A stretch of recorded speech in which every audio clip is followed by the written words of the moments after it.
ಆತ್ಮೀಯ ವಿದ್ಯಾರ್ಥಿಗಳೇ, ಇಂದಿನ ತರಗತಿಯಲ್ಲಿ 10ನೇ ತರಗತಿ ಸಮಾಜ ವಿಜ್ಞಾನ ವಿಷಯದ ಭೂಗೋಳ ವಿಜ್ಞಾನದಲ್ಲಿ ಬರ್ತಕ್ಕಂಥ ಭಾರತದ ಜನಸಂಖ್ಯೆ ಎಂಬ ಅಧ್ಯಾಯದ ಬಗ್ಗೆ ನಾವು ಇಂದಿನ ತರಗತಿಯಲ್ಲಿ ತಿಳಿದುಕೊಳ್ಳೋಣ.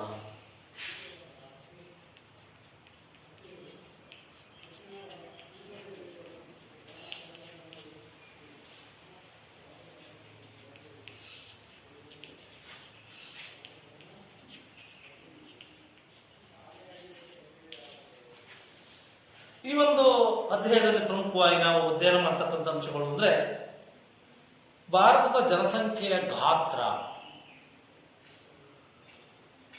ನಂತರ ಭಾರತ ಜನಸಂಖ್ಯೆ ಬೆಳವಣಿಗೆ ಯಾವ ರೀತಿ ಆಗ್ತಾ ಇದೆ, ಜನಸಂಖ್ಯೆ ಬೆಳವಣಿಗೆಗೆ ಏನು ಕಾರಣ, ಜನಸಂಖ್ಯೆ ಹೆಚ್ಚಿಗೆ ಯಾವ ರೀತಿ ಆಗಿದೆ ಮತ್ತು ಅದರ ಸಾಂದ್ರತೆ ಎಷ್ಟಿದೆ,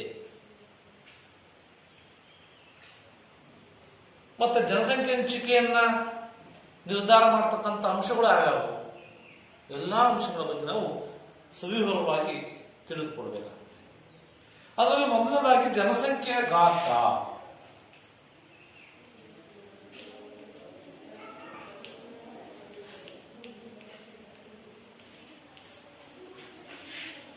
ಇಲ್ಲಿ ನಿಗದಿತ ಪ್ರದೇಶವೊಂದರಲ್ಲಿ ವಾಸಿಸುವ ಜನರ ಸಂಖ್ಯೆ, ಒಟ್ಟು ಜನಸಂಖ್ಯೆಗೆ ನಾವೇನು ಕರಿತೀವಪ್ಪ ಅಂದ್ರೆ ಜನಸಂಖ್ಯೆ ಅಂತ ಕರಿತೀವಿ.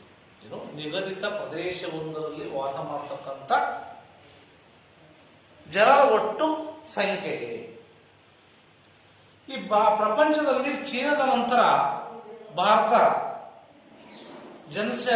ಎರಡನೇ ಜನಭರಿತ ದೇಶ. ಯಾವ ದೇಶದ ನಂತರ?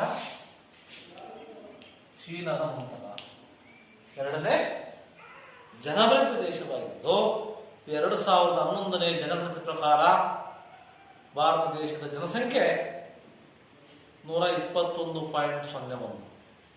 2011ನೇ ಜನಗಣತಿ 121.01ರಷ್ಟು ಏನಿತ್ತು ಜನಸಂಖ್ಯೆ ಇತ್ತು. ಇದು ಪ್ರಪಂಚದ ಭೂಪ್ರದೇಶದಲ್ಲಿ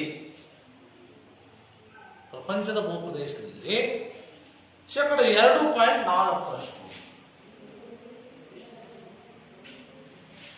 ಜನಸಂಖ್ಯೆ ಇವತ್ತು ಭಾರತದಲ್ಲಿದ್ದು, ಭಾಗಗೊಳ್ಳುವಂತ ಭಾರತದ ಜನಸಂಖ್ಯೆ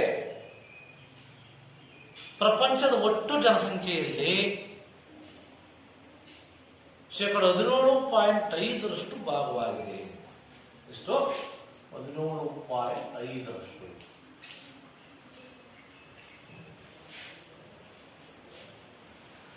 ನಂತರ ಜನಸಂಖ್ಯೆ ಬೆಳವಣಿಗೆ, ನಮ್ಮ ದೇಶದ ಜನಸಂಖ್ಯೆ ಬೆಳವಣಿಗೆ ಯಾವ ರೀತಿ ಆಗ್ತಾ ಇದೆ?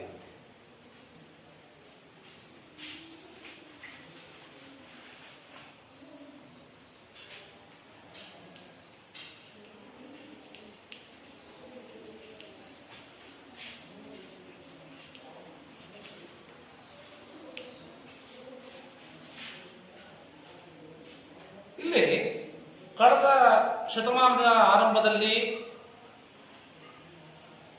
ಅಂದ್ರೆ 1901ರಿಂದ 1921ರವರೆಗೆ, 1901ರಿಂದ 1921ರವರೆಗೆ ಭಾರತದ ಜನಸಂಖ್ಯೆ ಬೆಳವಣಿಗೆ ನಿಧಾನಗತಿಯಲ್ಲಿತ್ತು.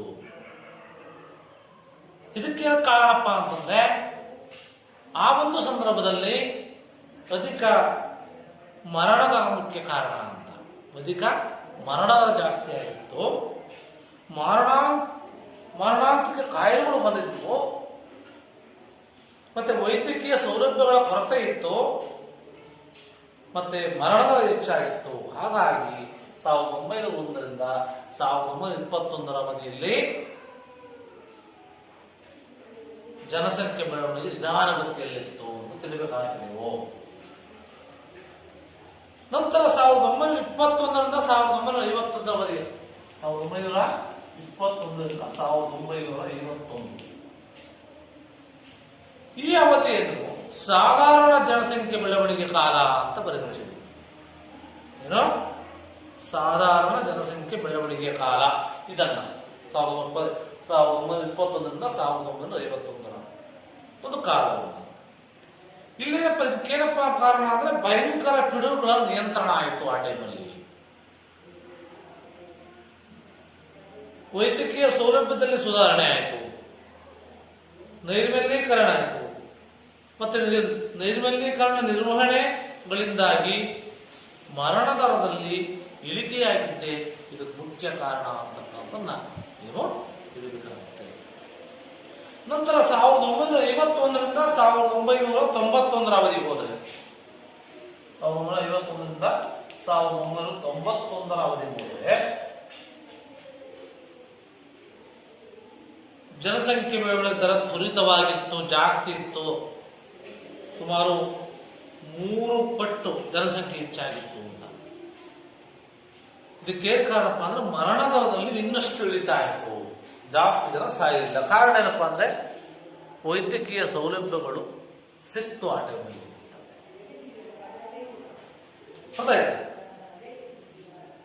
ಈ ಮತ್ತೆ ಪ್ರತಿಯಾಗಿ ಜನನ ದರ ಹೆಚ್ಚಳ ಮುಂದುವರೆದಿದ್ದು 1981ರ ನಂತರ ಜನಸಂಖ್ಯೆ ಬೆಳವಣಿಗೆಯಲ್ಲಿ ಸ್ವಲ್ಪ ಇಳಿಕೆ ಆಯಿತು. ಯಾವಾಗ 1981ರ ನಂತರ ಇಳಿಕೆ ಆಯಿತು,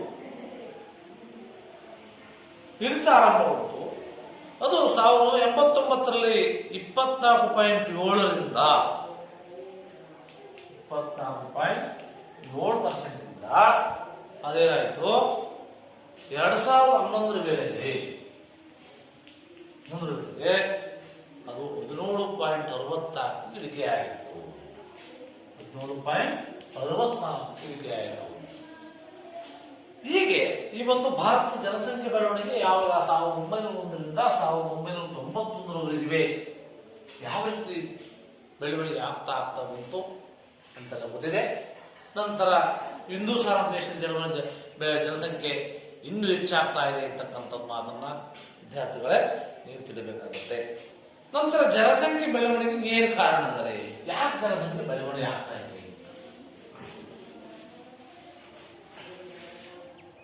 ಕಾರಣ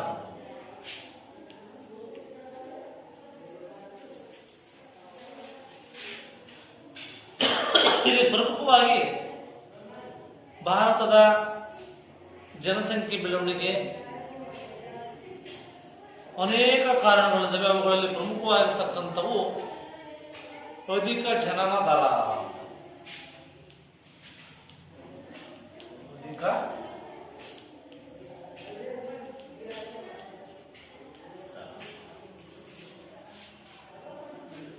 ಇಲ್ಲಿ ಇದು ಭಾರತ ಜನಸಂಖ್ಯೆ ಶೀಘ್ರಗತಿಯಲ್ಲಿ ಬೆಳೆಯಲಿಕ್ಕೆ ಪ್ರಮುಖವಾಗಿರ್ತಕ್ಕಂಥ ಅಂಶ ಯಾವುದು? ಅಧಿಕ ಜನನ ದರ. ಅಧಿಕ ಜನನ ದರ ಇದು ಜನಸಂಖ್ಯೆ ಬೆಳವಣಿಗೆ ಮುಖ್ಯವಾಗಿರ್ತಕ್ಕಂಥ ಕಾರಣ ಯಾಕಪ್ಪ ಅಂತಂದ್ರೆ ಇಲ್ಲಿ ಬಾಲ್ಯ ವಿವಾಹ ಮಾಡ್ತಕ್ಕಂಥದ್ದು. ಬಾಲ್ಯ ವಿವಾಹ ಅಂದ್ರೆ ಗೊತ್ತಿದೆ ನಿಮಗೆಲ್ಲರೂ, 18 ವರ್ಷದ ಒಳಗಿನ 21 ವರ್ಷದ ಒಳಗಿನ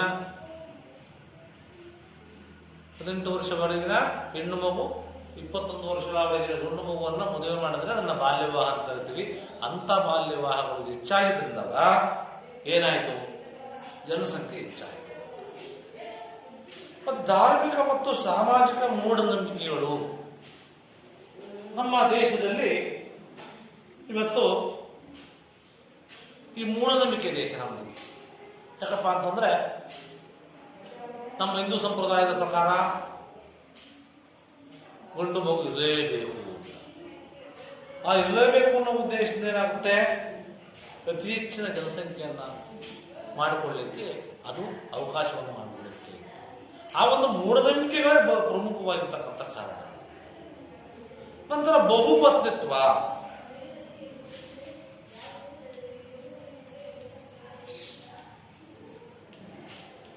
ಬಹುಪತ್ನಿತ್ವ ಅಂದ್ರೆ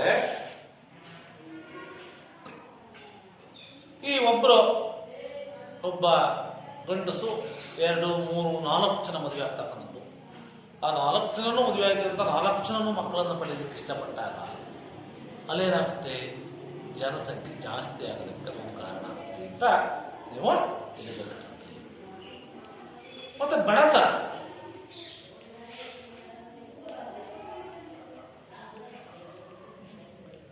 ಬಡತನ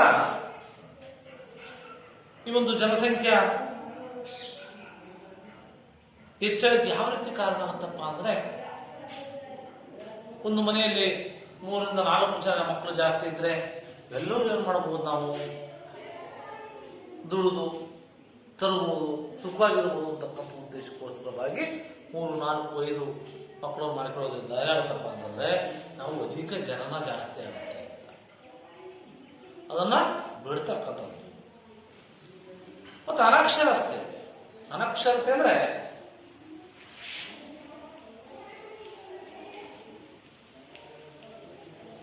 ಇಲ್ಲಿ ಈ ಓದಿಲ್ಲ, ವಿದ್ಯಾವಂತರಲ್ಲ, ವಿದ್ಯಾವಂತ ಇದ್ರೆ ಎಷ್ಟು ಮಕ್ಕಳನ್ನು ಪಡೆದ್ರೆ ಯಾವ ರೀತಿ ಸುಖವಾಗಿರ್ಬೋದು ಅಂತಕ್ಕಂಥ ಒಂದು ಭಾವನೆ ಯಾರಿಗಿಲ್ಲ. ಆ ಒಂದು ಅನಕ್ಷರತೆ ಜಾಸ್ತಿ ಇರುವುದರಿಂದ ಇವತ್ತು ನಮ್ಮ ದೇಶದ ಜನಸಂಖ್ಯೆ ಹೆಚ್ಚಾಗೋದಕ್ಕೆ ಪ್ರಮುಖವಾಗಿರ್ತಕ್ಕಂಥ ಕಾರಣ ಅದು ಸಹ ಆಗುತ್ತೆ. ನಂತರ ಉಷ್ಣವಲಯದ ವಾಯುಗುಣ ಮೊದಲಾದವು. ಉಷ್ಣವಲಯದ ನಮ್ಮ ಭಾರತ ದೇಶ ಉಷ್ಣವಲಯದ ಮಾನ್ಸೂನ್ ಮಾದರಿಯ ವಾಯುಗುಣ ಹೊಂದಿದೆ. ಈ ಉಷ್ಣವಲಯದ ಮಾನ್ಸೂನ್ ಮಾದರಿಯ ವಾಯುಗುಣವೂ ಸಹ ಈ ಒಂದು ಅಧಿಕ ಜನಸಂಖ್ಯೆ ಆಗಲಿಕ್ಕೆ ನಮ್ಮ ದೇಶದಲ್ಲಿ ಪ್ರಮುಖವಾಗಿರ್ತಕ್ಕಂಥ ಕಾರಣ ಅಂತ ಈ ವಿದ್ಯಾರ್ಥಿಗಳೇ ತಿಳಿಯಬೇಕಾಗುತ್ತೆ. ನಂತರ ಕಡಿಮೆ ಮರಣ ದರ. ಒಂದರ ಮೇಲೆ ಆಮೇಲೆ ಕಡಿಮೆ ಮರಣ ದರ.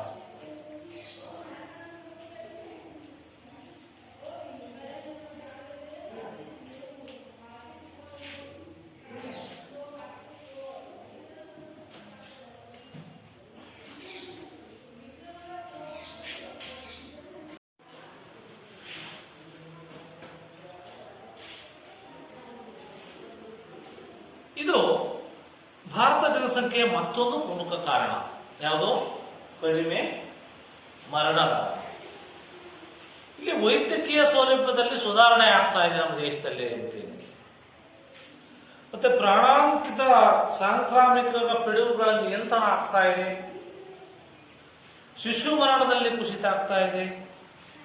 ಶಿಕ್ಷಣದ ಪ್ರಗತಿ ಆಗ್ತಾ ಇದೆ. ಇತ್ಯಾದಿಗಳಿಂದ ಮರಣದಲ್ಲಿ ಏನಾಗ್ತಾ ಇದೆ, ಇಳಿಮುಖವಾಗ್ತಾ ಇದೆ ಅಂತ ಬಂತು. ನಂತರ ಜನಸಂಖ್ಯೆ ಬೆಳವಣಿಗೆ ಇವೆರಡು ಕಾರಣ ಇದೆ. ಅಧಿಕ ಜನನ ಮರಣ ಮತ್ತೆ ಕಡಿಮೆ ಮರಣ ದರ ಅಂತಕ್ಕಂಥದ್ದು. ಈ ಜನಸಂಖ್ಯೆ ಬೆಳವಣಿಗೆಯಿಂದ ಆಗ್ತಕ್ಕಂಥ ಪರಿಣಾಮಗಳೇನು?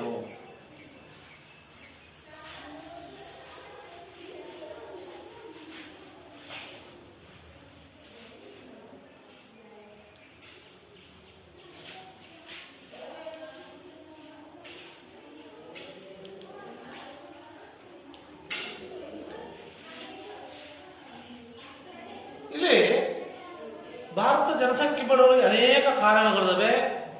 ಅದೇ ರೀತಿ ಅದರಿಂದ ಅನೇಕ ಪರಿಣಾಮಗಳನ್ನು ನಾವು ಅನುಭವಿಸಬೇಕಾಗುತ್ತೆ. ಏನು ಪರಿಣಾಮಗಳು ಅಂದ್ರೆ, ಜನಸಂಖ್ಯೆ ಶೀಘ್ರಗತಿ ಬೆಳವಣಿಗೆಯಿಂದ ಹಲವು ಸಮಸ್ಯೆಗಳು ಉದ್ಭವವಾಗ್ತವೆ. ಯಾವ ಸಮಸ್ಯೆಗಳು ಅಂತಂದ್ರೆ ಅವುಗಳಲ್ಲಿ ಪ್ರಮುಖವಾಗಿ ನಿರುದ್ಯೋಗ ಸಮಸ್ಯೆ ಆಗುತ್ತೆ. ನಿರುದ್ಯೋಗ ಅಂದ್ರೆ ಈ ಒಂದು ಕೆಲಸ ಮಾಡೋ ಇಚ್ಛೆ ಇದೆ, ಕೆಲಸ ಸಿಗದೆ ಹೋದ್ರೆ ಅದನ್ನು ನಿರುದ್ಯೋಗ ಅಂತ ಕರಿತೀವಿ. ಈಗ ಜನಸಂಖ್ಯೆ ಕಡಿಮೆ ಇದ್ರೆ ಎಲ್ಲರೂ ಉದ್ಯೋಗ ಕೊಡಬಹುದು. ಆದರೆ ಜನಸಂಖ್ಯೆ ಹೆಚ್ಚಾದಾಗ ಏನಾಗುತ್ತೆ, ಈ ನಿರುದ್ಯೋಗ ಸಮಸ್ಯೆಯನ್ನು ಅನುಭವಿಸಬೇಕಾಗುತ್ತೆ. ಅದು ಒಂದು ಪ್ರಮುಖವಾಗಿರ್ತಕ್ಕಂಥ ಪರಿಣಾಮ. ನಂತರ ಆಹಾರದ ಕೊರತೆ.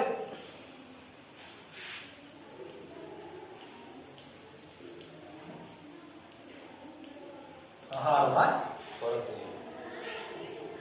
ಇಲ್ಲಿ ಈಗ 50 ಕೋಟಿ ಜನಸಂಖ್ಯೆ ಇದ್ರೆ ಎಷ್ಟು ಆಹಾರ ಬೇಕು? 100 ಕೋಟಿ ಇದ್ರೆ ಜನಸಂಖ್ಯೆ ಆಹಾರ ಎಷ್ಟು ಬೇಕು? ಈಗ 50 ಕೋಟಿ ಜನಸಂಖ್ಯೆ ಇದ್ರೆ ಕಡಿಮೆ ಆಹಾರ ಬೇಕಾಗುತ್ತೆ.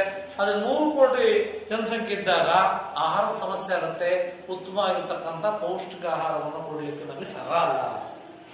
ಹಾಗಾಗಿ ಹಾಗಾಗಿ ಏನಾಗುತ್ತಪ್ಪ ಅಂದ್ರೆ ಅಪೌಷ್ಟಿಕತೆಯನ್ನು ನಾವು ಕಾಣ್ತೀವಿ ಅಲ್ಲಿ ಅಂತ. ಇದನ್ನ ಅಪೌಷ್ಟಿಕತೆ.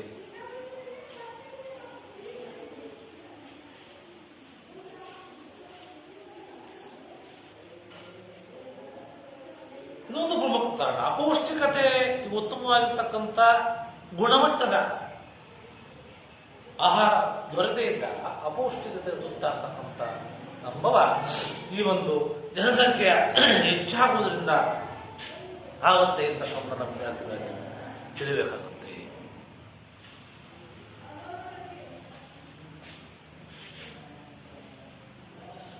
ನಂತರ ಮೂಲ ಸೌಲಭ್ಯಗಳ ಕೊರತೆ.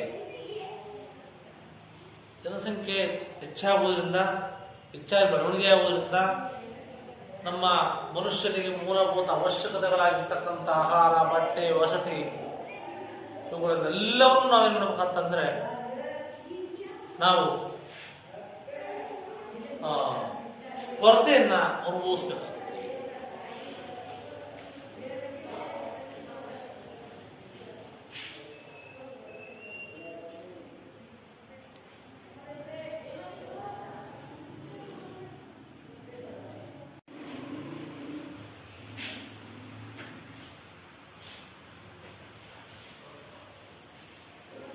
ಮತ್ತೆ ಕಡಿಮೆ ತಲಾ ಆದಾಯ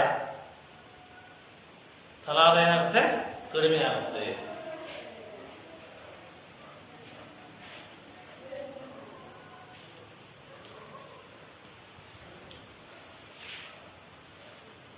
ಮತ್ತೆ ನಿಧಾನಗತಿಯ ಆರ್ಥಿಕ ಅಭಿವೃದ್ಧಿಯಿಂದ ಆರ್ಥಿಕ ಅಭಿವೃದ್ಧಿ ಹೆಚ್ಚಾಗಿ ಬೇಗ ಆಗಲ್ಲ. ಮತ್ತೆ ಬಡತನ ಜಾಸ್ತಿ ಆಗುತ್ತೆ, ಜೀವನ ಮಟ್ಟದಲ್ಲಿ ಕುಸಿತ ಆಗುತ್ತೆ, ಪರಿಸರ ಮಾಲಿನ್ಯ ಆಗುತ್ತೆ, ರಾಜಕೀಯದಲ್ಲಿ ಅರಾಜಕತೆ ಉಂಟಾಗುತ್ತೆ. ಇವೆಲ್ಲ ಒಂದು ಜನಸಂಖ್ಯೆ ಬೆಳವಣಿಗೆಯಿಂದ ಆಗ್ತಕ್ಕಂಥ ಪ್ರಮುಖವಾಗಿರ್ತಕ್ಕಂಥ ಪರಿಣಾಮಗಳು. ಇದಾದ್ಮೇಲೆ ಜನಸಂಖ್ಯೆ ಬೆಳವಣಿಗೆ ಅದರ ನಿಯಂತ್ರಣ ಹೆಂಗ್ ಮಾಡ್ಬೇಕು ನಾವು? ಇಷ್ಟೆಲ್ಲ ಇದೆ, ಕಾರಣಗಳಿದ್ದಾವೆ, ಇಷ್ಟೆಲ್ಲ ಪರಿಣಾಮಗಳಿದ್ದಾವೆ, ಅದನ್ನು ನಿಯಂತ್ರಣ ಮಾಡಬೇಕು. ಯಾವ ರೀತಿ ನಿಯಂತ್ರಣ ಮಾಡಬೇಕು?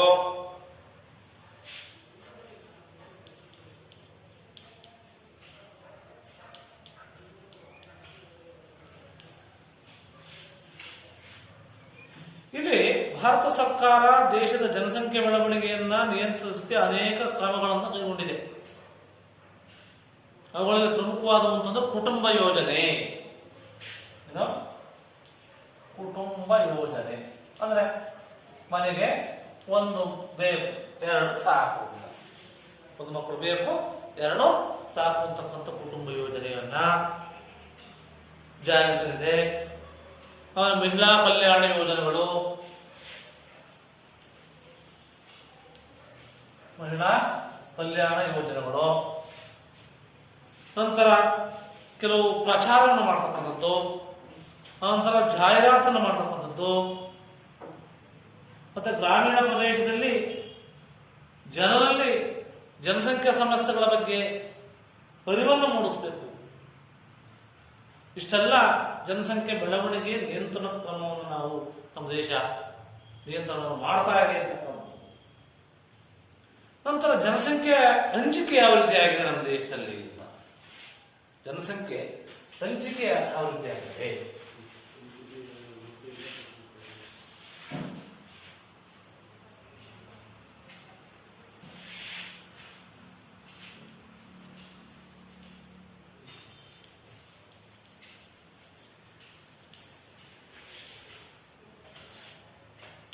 ಇಲ್ಲಿ ಭಾರತದ ಜನಸಂಖ್ಯೆ ಹಂಚಿಕೆ ಎಲ್ಲೆಡೆಯಲ್ಲೂ ಸಮಾನವಾಗಿಲ್ಲ.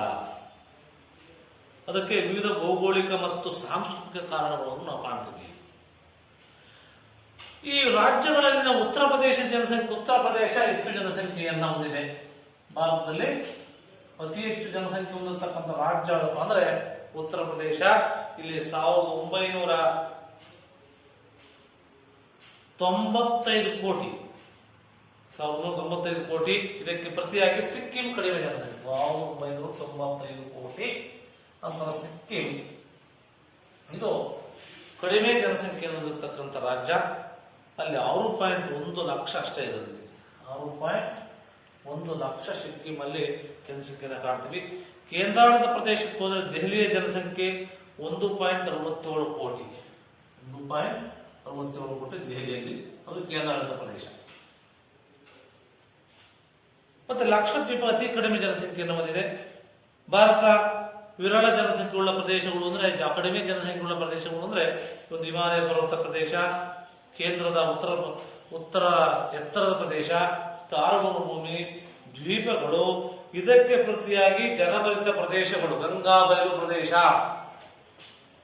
ಯಾವುದು ಗಂಗಾ ಬಯಲು ಪ್ರದೇಶ, ಕರಾವಳಿ ಪ್ರದೇಶ, ಕೈಗಾರಿಕಾ ನಗರ ಪ್ರದೇಶಗಳಲ್ಲಿ ನಾವು ವಿರಳ ಜನಸಂಖ್ಯೆಯನ್ನು ನಾವು ಇಲ್ಲಿ ಕಾಣ್ತೇವೆ.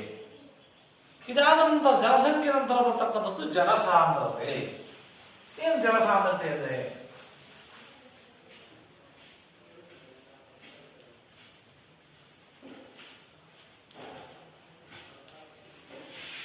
ಇಲ್ಲಿ ಪ್ರತಿ ಚದುರ ಕಿಲೋಮೀಟರ್ ವಾಸಿಸ್ತಕ್ಕಂಥ ಜನರ ಸಂಖ್ಯೆ, ಪ್ರತಿ ಚದುರ ಕಿಲೋಮೀಟರ್ನಲ್ಲಿ ವಾಸ ಮಾಡತಕ್ಕಂಥ ಜನರ ಸಂಖ್ಯೆಯನ್ನು ನಾವು ಜನಸಾಂದ್ರತೆ ಅಂತ ಕರಿತೀವಿ.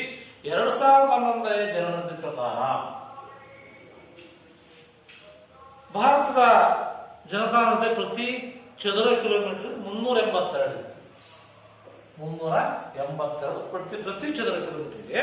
ಅದು ಬಿಹಾರ ರಾಜ್ಯ ಅತಿ ಹೆಚ್ಚು ಜನಸಾಂದ್ರತೆ ಹೊಂದಿತ್ತು ಅಂತ. ಯಾವುದು ಬಿಹಾರ ಅತಿ ಹೆಚ್ಚು ಜನಸಾಂದ್ರತೆಯನ್ನು ಹೊಂದಿತ್ತು. ಇದಕ್ಕೆ ಪ್ರತಿಯಾಗಿ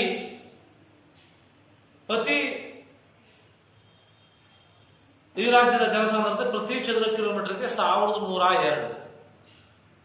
ಇದಕ್ಕೆ ಪ್ರತಿಯಾಗಿ ಪ್ರತಿ ಚದುರ ಕಿಲೋಮೀಟರ್ಗೆ 17 ಜನರುಳ್ಳ ಅತಿ ಕಡಿಮೆ ಜನಸಾಂದ್ರತೆಯುಳ್ಳ ಪ್ರದೇಶ ಅರುಣಾಚಲ ಪ್ರದೇಶ. ನಂತರ ಕೇಂದ್ರಾಡಳಿತ ಪ್ರದೇಶಕ್ಕೆ ಹೋಲಿಸಿದ್ರೆ ದೆಹಲಿ 11,297 ಅಧಿಕ ಜನಸಾಂದ್ರತೆ ಉಳ್ಳದ್ದು ಅಂತ. ಒಂದು ಪ್ರತಿ ಚದುರ ಕಿಲೋಮೀಟರ್ 11,297 ಜನ ಅಲ್ಲೇನ್ ಮಾಡ್ತಾರೆ, ವಾಸ ಮಾಡ್ತಾರೆ.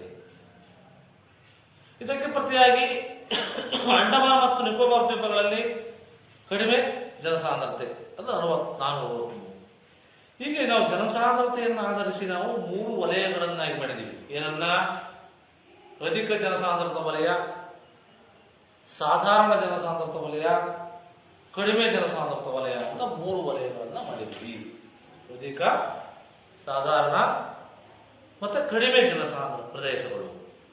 ಅದರಲ್ಲಿ ಅಧಿಕ ಜನಸಾಂದ್ರತ ಪ್ರದೇಶಗಳು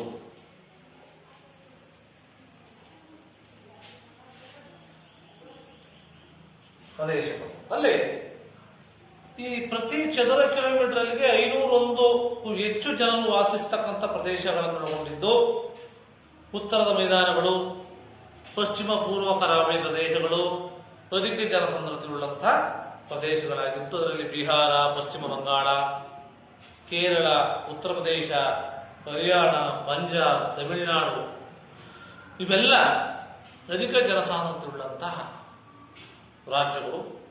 ಇಲ್ಲಿ ಅಧಿಕ ಜನಸಾಂದ್ರತೆಗೆ ಫಲವತ್ತಾಗಿರ್ತಕ್ಕಂಥ ಮಣ್ಣು, ನೀರಾವರಿ ಸೌಲಭ್ಯ ಇದೆ, ಮತ್ತೆ ಸಾರಿಗೆ ಸಂಪರ್ಕಗಳ ಅಭಿವೃದ್ಧಿನೇ ಪ್ರಮುಖವಾಗಿರ್ತಕ್ಕಂಥ ಕಾರಣ ಅಂತ. ಇಲ್ಲಿ ಕೇಂದ್ರಾಡಳಿತ ಪ್ರದೇಶಕ್ಕೆ ಹೋಲಿಸಿದರೆ ದೆಹಲಿ, ಚಂಡೀಗಢ, ಪುದುಚೇರಿ, ದಿಯು ದಾಮನ್, ಲಕ್ಷದ್ವೀಪ, ನಾಗರ ಹವೇಲಿ ಅಧಿಕ ಜನಸಾಂದ್ರತೆ ಉಳ್ಳಂತಹ ಈ ವಲಯದಲ್ಲಿ ಕೆಲವು ಕೈಗಾರಿಕೆ ಮತ್ತು ವಾಣಿಜ್ಯ ನಗರಗಳಲ್ಲಿ ಸಹ ಜನಸಾಂದ್ರತೆ ಮತ್ತು ಹೆಚ್ಚಾಗ್ತಾ ಇದೆ.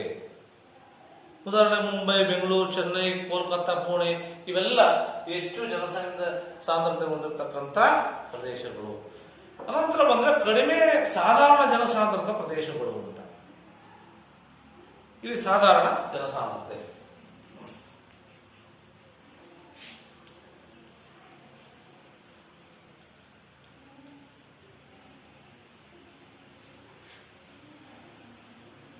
ಇಲ್ಲಿ ಪ್ರತಿ ಚದುರ ಕಿಲೋಮೀಟರ್ಗೆ 251ರಿಂದ 500 ಜನ ವಾಸ ಮಾಡ್ತಕ್ಕಂಥದ್ದು. ಎಷ್ಟು? 251ರಿಂದ 500 ಜನ. ಅವುಗಳಲ್ಲಿ ಸಾಧಾರಣ ಅಂದ್ರೆ ಜಾರ್ಖಂಡ್ 414, 397 ಅಸ್ಸಾಂ, 394 ಗೋವಾ, ಮಹಾರಾಷ್ಟ್ರ 365, ತ್ರಿಪುರ 350, ಕರ್ನಾಟಕ 319, ಆಂಧ್ರ ಪ್ರದೇಶ 308, ಗುಜರಾತ್ 308, ನಂತರ ಒಡಿಸ್ಸಾ 209. ಇವು ಸಾಧಾರಣ ಜನಸಾಂದ್ರತೆ ಇರ್ತಕ್ಕಂಥದ್ದು. ಅಂದ್ರೆ ಇಲ್ಲಿ ಜನಸಾಂದ್ರತೆ ಖನಿಜ ಸಂಪತ್ತು ಮತ್ತು ಲೋಹದ ಆಧಾರಿತ ಉದ್ಯಮಗಳ ಅಭಿವೃದ್ಧಿ ಇಲ್ಲಿ ಕಾರಣ ಅಂತ ತಿಳಿಬೇಕಾಗುತ್ತೆ. ನಂತರ ಕಡಿಮೆ ಜನಸಾಂದ್ರ ಪ್ರದೇಶ ಯಾವುದು? ಕಡಿಮೆ.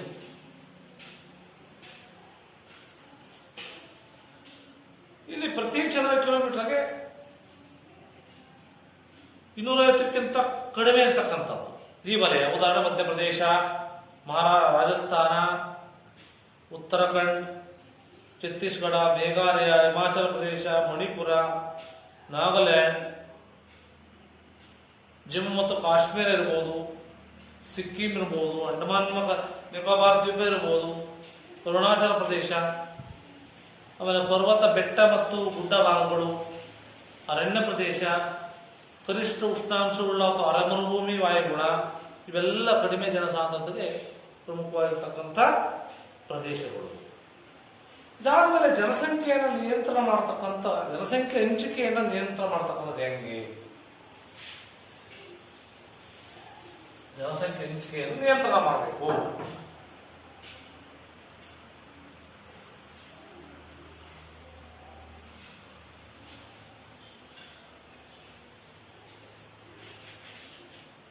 ಇಲ್ಲಿ ಭೌಗೋಳಿಕವಾಗಿ, ರಾಜಕೀಯವಾಗಿ, ಸಾಮಾಜಿಕ, ಆರ್ಥಿಕ ಮೊದಲಾದ ಅಂಶಗಳು ಭಾರತ ಜನಸಂಖ್ಯೆಯ ಮೇಲೆ ಪ್ರಭಾವ ಬೀರುತ್ತವೆ ಅಂತ. ಇವುಗಳಲ್ಲಿ ಪ್ರಮುಖವಾಗಿ ಮೇಲ್ಮೈ ಲಕ್ಷಣಗಳು.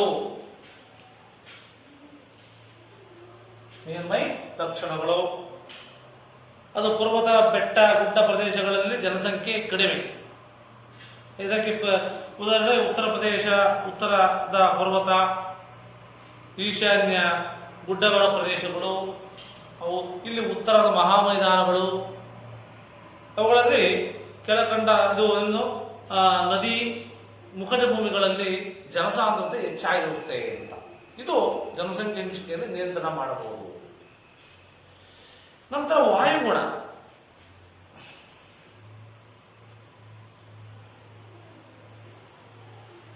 ಇಲ್ಲಿ ಉತ್ತಮ ವಾಯುಗುಣವುಳ್ಳಂತಹ ಪ್ರದೇಶಗಳಲ್ಲಿ ಹೆಚ್ಚು ಜನಸಂಖ್ಯೆ, ಇದಕ್ಕೆ ಪ್ರತಿಯಾಗಿ ಅತಿ ಶೀತ.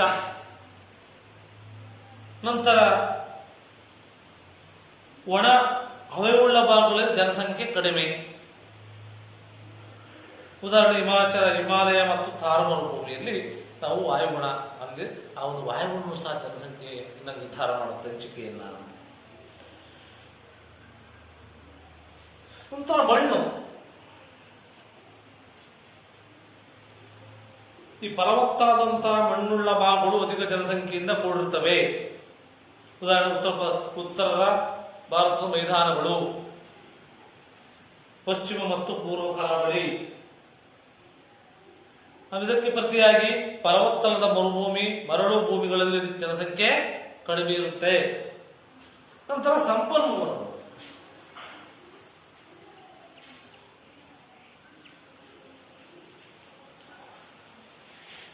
ಇಲ್ಲಿ ಸಮೃದ್ಧವಾಗಿರ್ತಕ್ಕಂಥ ಖನಿಜ ಮತ್ತು ಶಕ್ತಿ ಸಂಪನ್ಮೂಲಗೊಳ್ಳುವಂತಹ ಪ್ರದೇಶಗಳು ಜನಭರಿತವಾಗಿರ್ತವೆ ಅಂತ. ಉದಾಹರಣೆ ಪಶ್ಚಿಮ ಬಂಗಾಳ ಮತ್ತು ಒಡಿಶಾದಲ್ಲಿ ಖನಿಜ ಮತ್ತು ಶಕ್ತಿ ಸಂಪನ್ಮೂಲಗಳು ಹೇರಳವಾಗಿವೆ. ಅಲ್ಲಿ ಹೇರಳವಾಗಿರುವುದರಿಂದ ಅಲ್ಲಿ ಜನಸಂಖ್ಯೆ ಜಾಸ್ತಿ ಇರುತ್ತೆ, ಅಂತ ಪ್ರದೇಶಗಳು ಜಾಸ್ತಿ ಇರ್ತವೆ. ನಂತರ ಕೈಗಾರಿಕೆ ಮತ್ತು ವಾಣಿಜ್ಯೋದ್ಯಮಗಳು.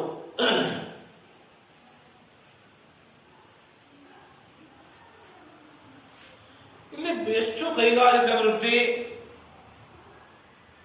ಮತ್ತೆ ವಾಣಿಜ್ಯ ಪ್ರಗತಿಯುಳ್ಳಂತಹ ಸ್ಥಳಗಳು ಮತ್ತು ನಗರ ಕೇಂದ್ರಗಳಲ್ಲಿ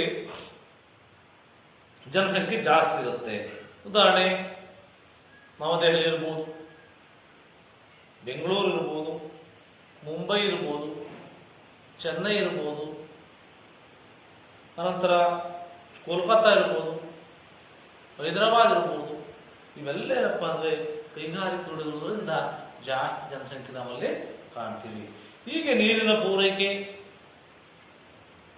ಪ್ರವಾಸೋದ್ಯಮ ಪ್ರಗತಿ, ಜನರು ಮತ್ತು ಅವರ ಆಸ್ತಿಗಳಿಗೆ ದೊರೆತಕ್ಕಂಥ ರಕ್ಷಣೆ, ಭದ್ರತೆಗಳು ಸಹ ಜನಸಂಖ್ಯೆ ಹಂಚಿಕೆ ಮೇಲೆ ತನ್ನದೇ ಆಗಿರ್ತಕ್ಕಂಥ ಪ್ರಭಾವವನ್ನ, ಪಾತ್ರವನ್ನ ಬೀರ್ತವೆ ಇರ್ತಕ್ಕಂಥ ವಿಚಾರವನ್ನು ವಿದ್ಯಾರ್ಥಿಗಳೇ ನೀವು ಇಂದಿನ ತರಗತಿಯಲ್ಲಿ ಎಲ್ಲ ಅಂಶಗಳನ್ನ, ಯಾವ ಅಂಶಗಳನ್ನ, ಭಾರತ ಜನಸಂಖ್ಯೆಯಲ್ಲಿ ಜನಸಂಖ್ಯೆಯ ಗಾತ್ರ, ಜನಸಂಖ್ಯೆ ಬೆಳವಣಿಗೆ ಯಾವ ರೀತಿ ಆಯಿತು, ಅದರ ಜನಸಂಖ್ಯೆಯಿಂದ ಆಗ್ತಕ್ಕಂಥ ಅದಕ್ಕೆ ಏನು ಕಾರಣ, ಆ ಜನಸಂಖ್ಯೆ ಬೆಳವಣಿಗೆಯಿಂದ ಆದಂಥ ಪರಿಣಾಮಗಳೇನು, ಮತ್ತು ಜನಸಂಖ್ಯೆ ಬೆಳವಣಿಗೆಯನ್ನ ನಾವು ಯಾವ ರೀತಿ ನಿಯಂತ್ರಣವನ್ನು ಕ್ರಮಗಳನ್ನು ಕೈಗೊಳ್ಳಬೇಕು,